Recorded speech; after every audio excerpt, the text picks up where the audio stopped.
इतिहास की दूसरी किताब अध्याय 9 सीबा की रानी का आवागमन।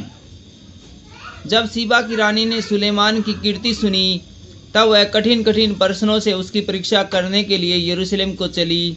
वह बहुत भारी दल और मसालों और बहुत सोने और मणि से लदे हुए ऊँट साथ लिए हुए आई और सुलेमान के पास पहुंचकर उससे अपने मन की सब बातों के विषय में बात की। सुलेमान ने उसके सब प्रश्नों का उत्तर दिया। कोई बात सुलेमान की बुद्धि से ऐसी बाहर न रही कि वह उसे पूरा न कर सके। जब सीबा की रानी ने सुलेमान की बुद्धि मानी और उसका बनाया हुआ भवन और उसकी मेज पर का भोजन देखा और उसके कर्मचारी किस रीति बैठते और उसके टहलुए किस रीति खड़े रहते हैं और कैसे कैसे कपड़े पहने रहते हैं और उसके पिलाने वाले कैसे हैं और वह कैसे कपड़े पहनते हैं और वह कैसी चढ़ाई है जिससे वह यहोवा के भवन को जाया करता है। जब उसने यह सब देखा तब वह चकित हो गई। तब उसने राजा से कहा, मैंने तेरे कामों और बुद्धि की जो कीर्ति अपने देश में सुनी वह सच ही है, परंतु जब तक मैंने आप ही आकर अपनी आंखों से यह न देखा तब तक मैं उनकी प्रतीति न की, परंतु तेरी बुद्धि की आधी बढ़ाई भी मुझे न बताई गई थी। तू उस कीर्ति से बढ़कर है जो मैंने सुनी थी। धन्य है तेरे सेवक जो नित्य तेरे सम्मुख उपस्थित रहकर तेरी बुद्धि की बातें सुनते हैं।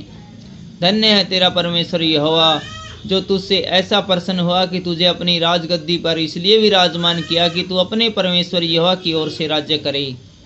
तेरा परमेश्वर जो इज़राइल से प्रेम करके उन्हें सदा के लिए स्थिर करना चाहता था, इसी कारण उसने तुझे न्याय और धर्म करने को उनका राजा बना दिया।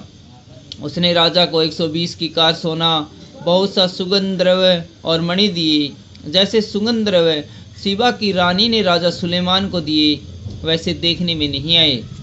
फिर हुराम और सुलेमान दोनों के जहाजी जो ओपीर से सोना लाते थे वे चंदन की लकड़ी और मणि भी लाते थे।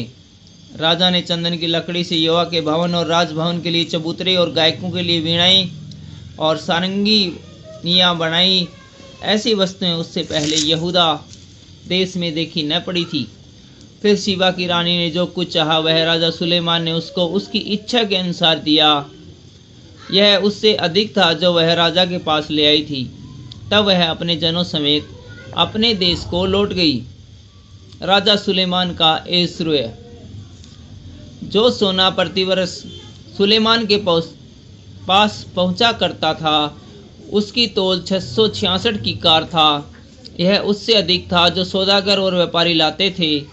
और अरब देश के सब राजा और देश के अधिपति भी सुलेमान के पास सोना चांदी लाते थे। राजा सुलेमान ने सोना गढ़ाकर 200 बड़ी बड़ी ढालें बनवाई। एक एक ढाल में 600 स्केल गढ़ा हुआ सोना लगा। फिर उसने सोना गढ़ाकर 300 छोटी ढालें और भी बनवाई। एक एक छोटी ढाल में 300 स्केल सोना लगा और राजा को उनकी लबालोनी वन नामक भवन में रखा। राजा ने हाथी दांत का एक बड़ा सिंहासन भी बनाया और चोखे सोने से मंडवाया। उस सिंहासन में 6 सीढ़ियाँ और सोने का एक पावदान था। ये सब सिंहासन से जुड़े थे और बैठने के स्थान के दोनों ओर टेक लगी थी और दोनों टेकों के पास एक एक सिंह खड़ा हुआ बना था। 6 सीढ़ियों के दोनों ओर एक एक सिंह खड़ा हुआ बना था। वे सब 12 हुए। किसी राज्य में ऐसा कभी न बना।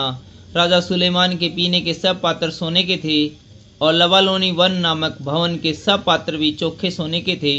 सुलेमान के दिनों में चांदी का कोई मूल्य न था, क्योंकि हुराम के जहाजियों के संग राजा के जहाज तरसीस को जाते थे और 3-3 वर्ष के बाद तरसीस के ये जहाज सोना चांदी, हाथी दांत, बंदर और मोर ले आते थे।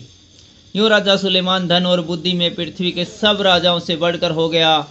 पृथ्वी के सब राजा सुलेमान की उस बुद्धि की बातें सुनने को जो परमेश्वर ने उसके मन में उपजाई थी उसका दर्शन करना चाहते थे।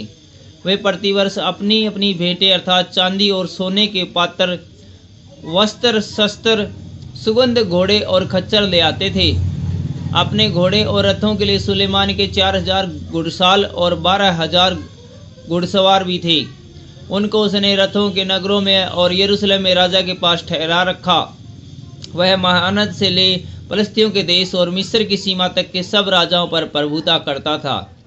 राजा ने ऐसा किया कि बहुतायत के कारण यरूशलेम में चांदी का मूल्य पत्थरों का सा और देवदारों का मूल्य नीचे के देश के गुलरों का सा हो गया।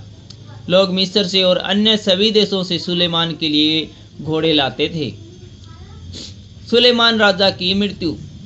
आदि से अंत तक सुलेमान के और सब काम क्या नातान नबी की पुस्तक में और शिलोवासी अहिया नबूवत की पुस्तक में और नबात के राजा यरोबाम के विषय ईदोदर्शी के दर्शन की पुस्तक में नहीं लिखे हैं।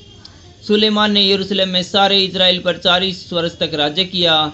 फिर सुलेमान अपने पुरखाओं के संग सो गया और उसको उसके पिता दाऊद के नगर में मिट्टी दी गई और उसका पुत्र रहोबियाम उसके स्थान पर राजा हुआ।